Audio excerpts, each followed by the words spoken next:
नमस्कार, मैं हूं सत्यपाल और आप देख रहे हैं CWB हिंदी न्यूज। शक संवत 1946 विक्रम संवत 2081 आज भाद्रपद मास के कृष्ण पक्ष की अष्टमी तिथि और दिन सोमवार है। तदनुसार अंग्रेजी तारीख 26 अगस्त सन 2024। इसके अलावा आज यानी 26 अगस्त को श्री कृष्ण जन्माष्टमी व्रत भी है। सबसे पहले एक नजर आज के इतिहास पर। 1303 में आज ही के दिन अलाउद्दीन खिलजी ने चित्तौड़गढ़ पर कब्जा कर लिया था। 1910 में 26 अगस्त को ही भारत रत्न सम्मानित मदर टेरेसा का यूगोस्लाविया में जन्म हुआ था। 1927 में आज ही के दिन हरियाणा के मुख्यमंत्री रहे और स्वतंत्रता सेनानी चौधरी बंसीलाल का जन्म हुआ था। 1977 में 26 अगस्त को ही जर्मनी के शहर म्यूनिख में 20वें ओलंपिक खेलों की शुरुआत हुई थी। और साल 2012 में 26 अगस्त यानी आज ही के दिन प्रसिद्ध अभिनेता और दूरदर्शन कलाकार A.K. हंगल का निधन हुआ था। और अब एक नजर आज की सुर्खियों पर। सैनिक स्कूल रेवाड़ी में आई विभिन्न पदों पर भर्ती, आप भी भेज सकते हैं अपना आवेदन। हरियाणा की 2 विधानसभा सीटों पर गरमाई सियासत, दादा पोते व चाचा भतीजे के बीच होगी चुनावी जंग। राज्य के महिला बहुतकनीकी संस्थान सिरसा में खाली सीटों को लेकर जारी की गई सूचना, 15 सितंबर तक की जाएगी सीट आवंटित। 26 अगस्त को होगी हरियाणा कांग्रेस स्क्रीनिंग कमेटी की बैठक, टिकट दावेदारों की हो सकती है आज फाइनल लिस्ट तैयार। हरियाणा में बदल सकती है चुनाव की तारीख, 1 अक्टूबर की जगह 6 दिन बाद वोटिंग संभव, मंगलवार को ऐलान करेगा आयोग। हरियाणा में बीजेपी उम्मीदवारों को लेकर आई बड़ी खबर, अंदर खाने चल रहे गेम से बढ़ी कई मंत्रियों व विधायकों की टेंशन। लोहारू में पूर्व सीएम भूपेंद्र सिंह हुड्डा पर गरजे नायब सिंह सैनी, मुख्यमंत्री बोले कांग्रेस का 10 साल का शासन कमीशन मोड में चला। पाकिस्तान ने पीएम मोदी को SCO मीटिंग में बुलाया, 15 व 16 अक्टूबर को इस्लामाबाद में होगी बैठक। मोदी आखिरी बार साल 2015 में पाकिस्तान गए थे। और आज जन्माष्टमी पर शेयर बाजार खुलेगा, लेकिन कुछ शहरों में बैंक बंद रहेंगे, 18 शहरों में बैंकों में नहीं होगा कामकाज। और अब खबरें विस्तार से।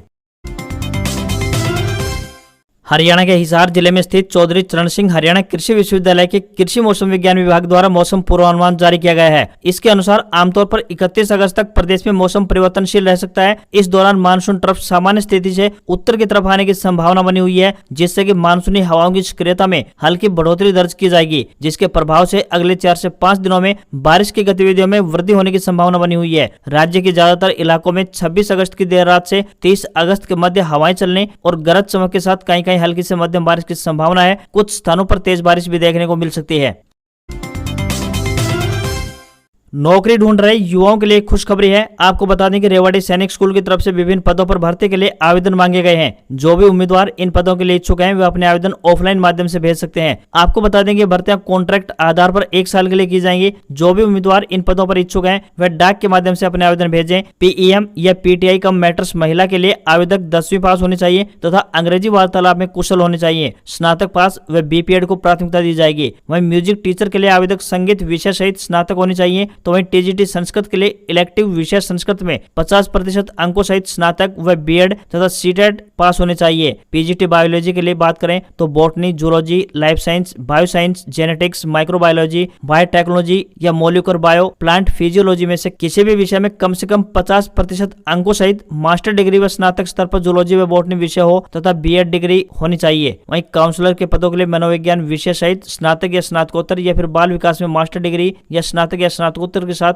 कैरियर गाइडेंस व काउंसलिंग में डिप्लोमा होना चाहिए। जनरल, OBC व EWS के लिए 500 रुपए फीस रहेगी। SC/ST के लिए कोई भी फीस निर्धारित नहीं की गई है। उम्मीदवारों से विनम्र निवेदन है कि भर्ती के लिए आवेदन करने से पहले आधिकारिक विज्ञापन जरूर देख लें। आवेदन करने की आखिरी तारीख 6 सितंबर 2024 है।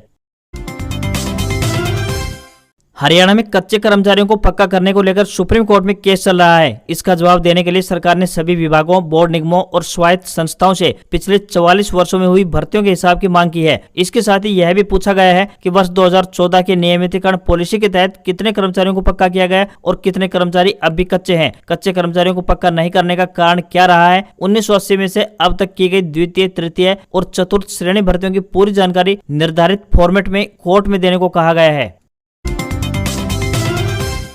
हरियाणा में विधानसभा चुनाव के तहत सिरसा जिले की 2 सीटों पर कांटे की टक्कर देखने को मिल सकती है। इन सीटों पर चौधरी देवलाल के परिवार के सदस्यों ने चुनाव लड़ने का ऐलान कर राजनीतिक माहौल गर्मा दिया है। यहाँ पर एक सीट पर जहां दादा के सामने पोते ने ताल ठोक दिया है, तो वहीं दूसरी सीट पर चाचा भतीजा आमने सामने रहेंगे। बता दें कि डबवाली व रानिया विधानसभा सीट पर चौटाला परिवार की एंट्री ने चुनावी जंग को रोमांचक बना दिया है। लोकसभा चुनाव के दौरान बीजेपी ज्वाइन करने वाले रणजीत चौटाला ने कहा है कि वे हर हाल में रानिया से चुनाव लड़ेंगे। बीजेपी टिकट देगी तो ठीक, वरना वे अपना देखें। हैं। वहीं दूसरी तरफ अभय चौटाला के पुत्र अर्जुन चौटाला ने रानिया सीट से एंट्री मारकर चुनावी माहौल को और अधिक गर्मा दिया है। डबवाली से मौजूदा विधायक अमित सिहाग कांग्रेस नेता डॉक्टर केवी सिंह के पुत्र हैं, तो वहीं इस सीट पर पूर्व डिप्टी सीएम दुष्यंत चौटाला के भाई दिग्विजय सिंह चौटाला ने चुनाव लड़ने का ऐलान कर दिया है। दिग्विजय चौटाला रिश्ते में अमित सिहाग के भतीजे लगते हैं। ऐसे में डबवाली विधानसभा सीट पर चाचा भतीजे की चुनावी जंग ने राजनीतिक माहौल गर्मा दिया है। हरियाणा में विधानसभा चुनाव का बिगुल बज चुका है। आम आदमी पार्टी और बीजेपी के बाद अब कांग्रेस भी अपने उम्मीदवारों की लिस्ट को फाइनल कर सकती है। 26 अगस्त यानी आज पार्टी ने स्क्रीनिंग कमेटी की बैठक बुलाई है। यह बैठक 4 दिनों के लिए आयोजित होगी, जिसमें विधानसभा चुनाव की सीटों पर चर्चा की जाएगी। उसके बाद टिकटों के लिए उम्मीदवारों के नाम तय किए जा सकते हैं। इस बैठक में उम्मीदवारों के कम से कम 2 और अधिक से अधिक 4 नाम तय किए जा सकते हैं। इस लिस्ट को केंद्रीय चुनाव समिति के पास भेज दिया जाएगा। यहाँ से उम्मीदवारों की फाइनल लिस्ट जारी कर दी जाएगी। इस तरह से अनुमान लगाया जाए तो सितंबर के पहले सप्ताह में पार्टी के टिकट के दावेदारों की पहली लिस्ट कांग्रेस की तरफ से जारी की जा सकती है। हरियाणा में 5 सितंबर से नामांकन शुरू होने जा रहे हैं। हरियाणा में कांग्रेस 10 साल बाद सत्ता हासिल करने की कवायद में जुटी हुई है, तो वहीं दूसरी ओर सत्तासीन भारतीय जनता पार्टी यानी बीजेपी लगातार तीसरी बार सूबे में सरकार बनाने का दावा कर रही है। सभी 90 विधानसभा सीटों पर जिताऊ उम्मीदवारों की लिस्ट फाइनल करने को लेकर सभी राजनीतिक दल मंथन कर रहे हैं। गुरुग्राम में आयोजित हुई प्रदेश चुनाव समिति की 2 दिवसीय बैठक में बीजेपी ने सभी 90 सीटों पर उम्मीदवारों को मंथन कर लिया है। मंथन के बाद तैयार सूची केंद्रीय चुनाव समिति के सामने पेश होगी, जिसमें सूची पर मंथन के बाद फाइनल नामों की लिस्ट जारी होगी। उम्मीद की जा रही है कि बीजेपी के प्रत्याशियों की पहली सूची अगस्त महीने के आखिरी सप्ताह में आ सकती है। माना जा रहा है कि बीजेपी मौजूदा विधायकों और मंत्रियों की टिकट भी काट सकती है, यानी मौजूदा विधायकों में से करीब 40% का टिकट कट सकता है। इसके साथ ही पार्टी कुछ वरिष्ठ नेताओं के परिवार के सदस्यों को भी जीत पक्का करने के लिए चुनावी रण में उतार सकती है। वहीं कुछ सीटों पर पार्टी ने सिर्फ एक ही उम्मीदवार को फाइनल किया है। राज्य के महिला बहुतकनीकी शीर्षा संस्था में diploma engineering course, architect, computer engineering, electronics and communication engineering, office management and computer application, medical laboratory technology की खाली सीटों पर प्रवेश के लिए संस्था स्तर पर 15 सितंबर 2024 तक सीट आवंटित की जाएंगी। सभी इच्छुक अभ्यर्थी संस्था की एडमिशन ब्रांच में जाकर अपना आवेदन फॉर्म जमा करवा सकते हैं। इस प्रक्रिया के तहत प्रत्येक कार्य दिवस को दोपहर 1 बजे तक आवेदन पत्र लिए जाएंगे और उसी दिन मेरिट के आधार पर सीट आवंटित कर दी जाएगी। एडमिशन के समय विद्यार्थी के पास 10वीं 12वीं का सर्टिफिकेट, आधार कार्ड, परिवार पहचान पत्र, जाति प्रमाण पत्र, बैंक खाते की फोटोकॉपी व 2 पासपोर्ट साइज फोटो होना आवश्यक है।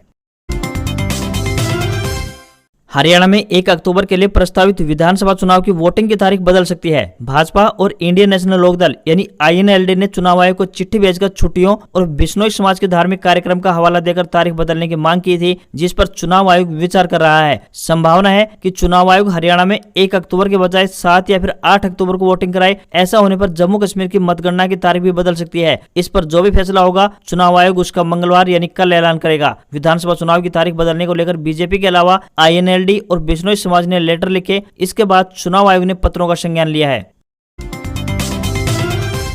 हरियाणा के मुख्यमंत्री नायब सिंह सैनी ने कहा कि भाजपा सरकार अब तक मिशन मोड में काम करते हुए प्रदेश के लिए विकास कार्यों की झड़ी लगाई हुई है, जबकि कांग्रेस के 10 साल के कार्यकाल मिशन मोड न होकर कमीशन मोड में था। यह बात उन्होंने भिवानी जिला के लोहारू में वित्त मंत्री जयप्रकाश द्वारा आयोजित जन आशीर्वाद रैली में कही। मुख्यमंत्री ने कहा कि कांग्रेस नेता भूपेंद्र सिंह हुड्डा प्रदेश की भाजपा सरकार से हरियाणा मांगे हिसाब अभियान चलाकर उनकी सरकार से सवाल पूछ रहे हैं, जबकि वे अपने 10 साल के कार्यकाल का हिसाब नहीं दे पा रहे हैं। उन्होंने मंच के माध्यम से भूपेंद्र सिंह हुड्डा पर सवाल दागते हुए कहा कि भूपेंद्र सिंह हुड्डा बताए कि उनके 10 साल के कार्यकाल में पर्ची खर्ची से नौकरी, किसानों की जमीन हड़पने, प्रदेश के पिछड़ा वर्ग से जुड़े मिर्चपुर व गोहाना जैसे कांड करवाने के अलावा क्या कार्य हुआ है। इस मौके पर केंद्रीय मंत्री गजेंद्र शेखावत तथा वित्त मंत्री जयप्रकाश दलाल ने भाजपा के पक्ष में वोट की अपील की। हरियाणा प्रदेश में VLDA यानी पशु चिकित्सा और पशुधन विकास सहायक डिप्लोमा करने के नियम बदल गए हैं। अब हर स्ट्रीम में 12वीं पास छात्र VLDA के लिए अप्लाई और डिप्लोमा भी ले सकेंगे। इससे पहले केवल 12वीं मेडिकल के पास स्टूडेंट ही इस कोर्स के लिए आवेदन कर सकते थे। अब आर्ट, कॉमर्स और नॉन मेडिकल स्ट्रीम के पास विद्यार्थी भी डिप्लोमा कर पाएंगे। पशुपालन एवं डेयरिंग विभाग हरियाणा द्वारा ऑफिशियल पत्र जारी कर दिया गया है। नए शैक्षणिक सत्र यानी 2024-25 में इन नियमों को लागू किया गया है। VLDA डिप्लोमा के लिए प्रदेश भर में 17 कॉलेज हैं। लुवास विश्वविद्यालय के अनुसार हिसार, महेंद्रगढ़, भिवानी, सिरसा, सोनीपत, रोहतक, फतेहाबाद, झज्जर, पंचकुला, जींद और पलवल में कुल मिलाकर 17 वेटनरी कॉलेज हैं।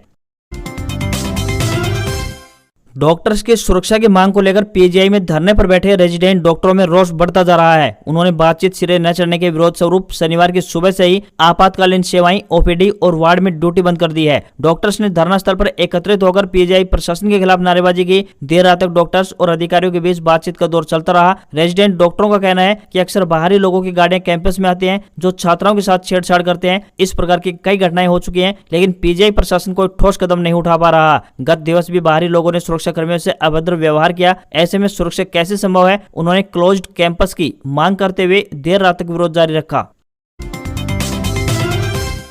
ओलंपिक में देश का गौरव बढ़ाने वाली पहलवान विनेश फोगाट का रविवार को रोहतक के अस्थल भवन स्थित नांदल भवन में सरोखाप महापंचायत द्वारा भव्य स्वागत किया गया। इस अवसर पर विनेश को शुद्ध सोने से बना पदक पहनाया गया और खाप प्रमुखों ने उन्हें आशीर्वाद दिया। इस सम्मान समारोह का आयोजन विनेश के जन्मदिन के अवसर पर किया गया। कार्यक्रम के दौरान विनेश को विशेष रूप से तैयार की गई मोती जड़ी कंठी में 5 तोले शुद्ध सोने से बने पदक से सम्मानित किया गया। यह पदक खापों के प्रतिनिधियों ने उन्हें प्रदान किया, जिसमें हरियाणा, दिल्ली, राजस्थान और उत्तर प्रदेश के खापों के प्रमुख शामिल रहे। पाकिस्तान ने संघाई कोऑपरेशन ऑर्गेनाइजेशन यानी एससीओ के council of heads of government यानी सीएचजी समिट के लिए पीएम मोदी को इस्लामाबाद आने का न्योता दिया है। पाकिस्तान 15 व 16 अक्टूबर के बीच एससीओ की मीटिंग होस्ट करेगा। भारत के अलावा संगठन के दूसरे सदस्य देशों के हेड ऑफ गवर्नमेंट को भी न्योता भेजा गया है। मीडिया रिपोर्ट्स के मुताबिक इस बात की उम्मीद बेहद कम है कि पीएम मोदी इस बैठक के लिए इस्लामाबाद जाएंगे। हालांकि वे किसी भी मंत्री को बतौर प्रतिनिधि बैठक में शामिल होने के लिए भेज सकते हैं। पिछले साल किर्गिस्तान की राजधानी बिश्केक ने एससीओ की सीएचजी बैठक होस्ट की थी। इसमें भारत की तरफ से विदेश मंत्री एस जयशंकर शामिल होने गए थे। सराफा बाजार में सोने व चांदी के दामों में मामूली गिरावट देखने को मिली है। गोल्ड के दामों में मामूली गिरावट आई है। 24 कैरेट गोल्ड की प्राइस 244 रुपए की गिरावट के साथ तो वहीं सिल्वर की प्राइस 540 रुपए प्रति किलोग्राम की गिरावट दर्ज की गई है। दिल्ली में गोल्ड की प्राइस की बात करें तो 72,466 रुपए प्रति 10 ग्राम, वहीं सिल्वर की प्राइस की बात करें तो 84,240 रुपए प्रति किलोग्राम के स्तर पर पहुंच गया है। आज खबरों में बस इतना ही। देखते रहिए आपका अपना हरियाणा का सबसे बेहतरीन news channel CWB Hindi news. नमस्कार। इसी आशा के साथ आपका दिन शुभ रहे।